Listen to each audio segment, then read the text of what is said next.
Hello, it's me, Mr. Treelman, back again for another lesson in geometry. Today we're going to go over a little part 2 of the last video we made on how to do a glide reflection. In part 1, I gave you guys all a pre-image and I gave you a set of directions or 2 transformations called a glide reflection, which did 2 things. First, it moved an image in its position or translated it, which we call the glide. And second, it did a reflection over a specific line or axis. So I noticed immediately after giving that quick lesson and then giving you guys some assignments to do, or giving my class some assignments to do, that they immediately had a little bit of an issue with writing the rule given if I gave you the pre-image and the image, turning around and doing the problem backwards, which is understood because I only did the problem one way. Me giving you the pre-image, you finding the image under the rule. Well, now I've got 2 figures here, one being the pre-image, one being the image, and what we're going to do today is we're going to work backwards and we're going to write the rule. So to start off with, we're going to look at my first example up here, and I've pre-drawn them all to kind of save time. I want to make this a short video. But I'm looking at example number 1, and ABC is my pre-image because it does not have the prime marks or little apostrophes, if you will. And this is my image.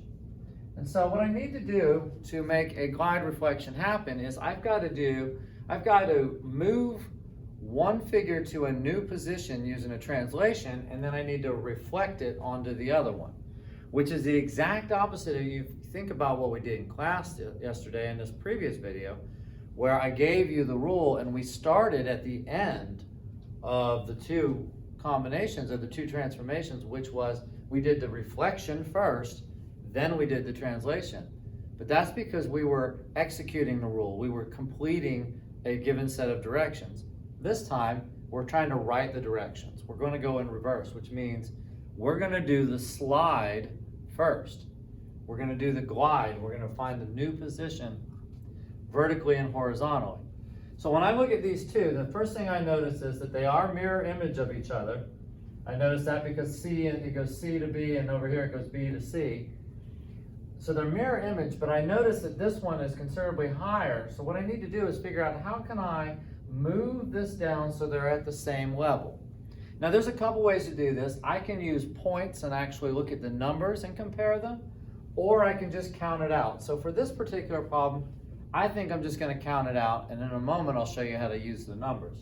So let's say, for example, I'm at point B, and I want to get to my new location. If I count, that's down 1, 2, 3, 4, 5, and 6.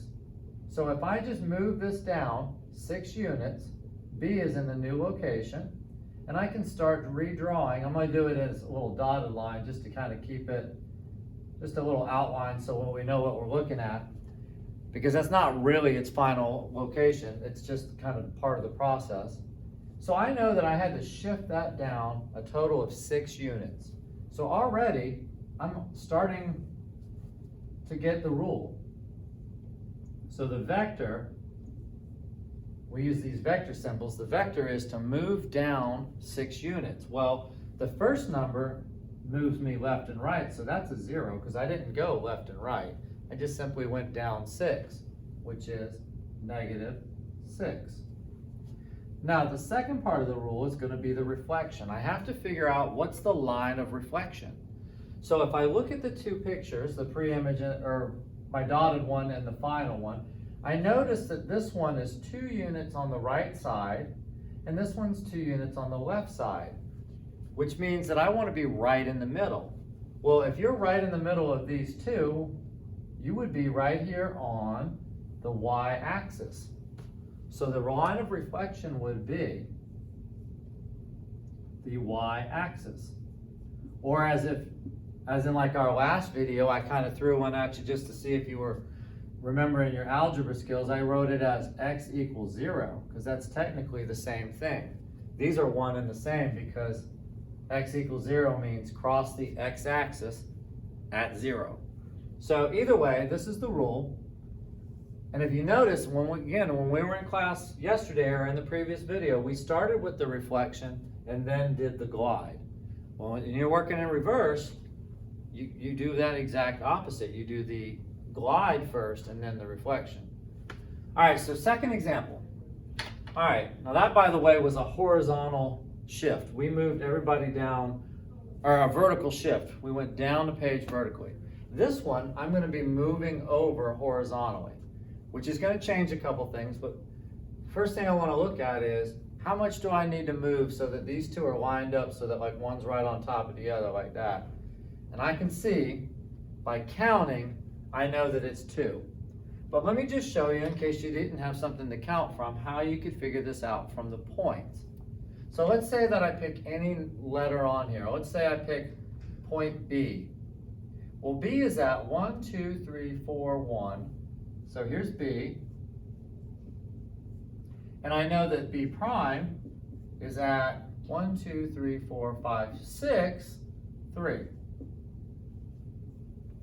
Well, remember, I know that I'm trying to accomplish this horizontally, moving them to be in the same position. I need to figure out how to get them so that they're lined up in the same position.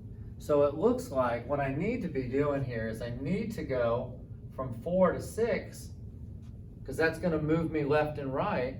From 4 to 6 means that I need to go up 2 units. So automatically right there I can spot the first part of this is 2, 0. Because if I move 2 units over, they're going to be lined up. I don't care about the up and down right now because I'm going to use the line of reflection to accomplish that. So all I got to do is kind of just get them lined up left and right. So I got the first part of my answer. I know that I need to translate over 2. Now for the reflection, I need to find the line of reflection. Well, this is not going to be the axis because I can see right away that the x-axis is not the middle of these 2 points or these 2 figures. So I need to kind of look at that and see if I can figure out where to draw that dotted line. So if I look at it carefully, I can notice something about them. For example, the original one was at -1. Sorry, I wrote +1. It's down here at -1. And this one's all the way up at 3, which means if you think about that in spaces, that's 1, 2, 3, 4, 4 spaces. Okay? Well, I need to be in the middle of those, so I need to have it so that there's 2 on the top and 2 underneath that dotted line. Or I can think about midpoint. -1 plus 3 is 2. 2 divided by 2 is 1. And that's the line of reflection. So again, I can do that by simply counting how many I'm going to need to be above and below, but if I'm not doing that too well, maybe I can just use that midpoint between the 2. So now I know that the line of reflection is right here going across the page. And if I think about that, when you cross, remember from algebra, when you cross the y-axis, that's called a y line, and it looks like this, y equals 1. So the line of reflection is y equals 1. Okay, so our last and final example, trying to make this short, trying to get this wrapped up quick. All right, on this last example, I can see that the pre-image and the image are in different positions up and down the page. I need to move them so that they're vertically at the same height. So I need to figure out how do you get from here to here. And that looks like the only way I'm going to do that is I'm going to have to move up the page, and then what I'm going to do is I'm going to reflect from left to right. Okay, so I want to just move this one up. Again, how many points do I move it? I can do that because I know that I'm looking at up and down. I just need to look at the y values, and that should do it for me.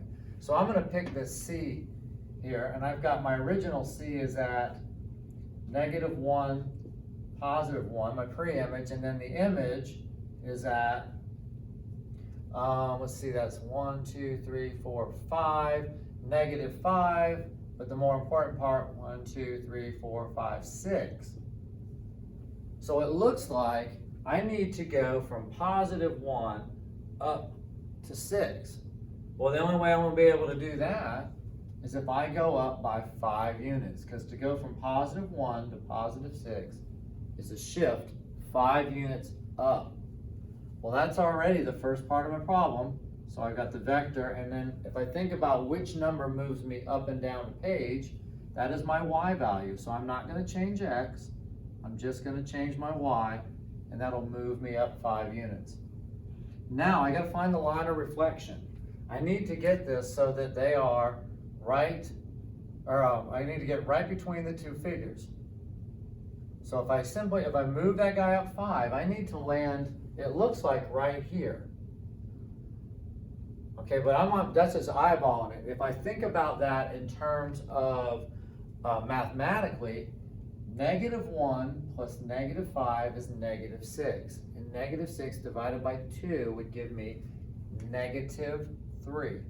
So the line of reflection is at x equals -3. And that's again because of the fact that the line of reflection is crossing the x-axis at the number -3. So that is a quick video on how to do how to write a rule for a glide reflection. I hope this helps. Thank you.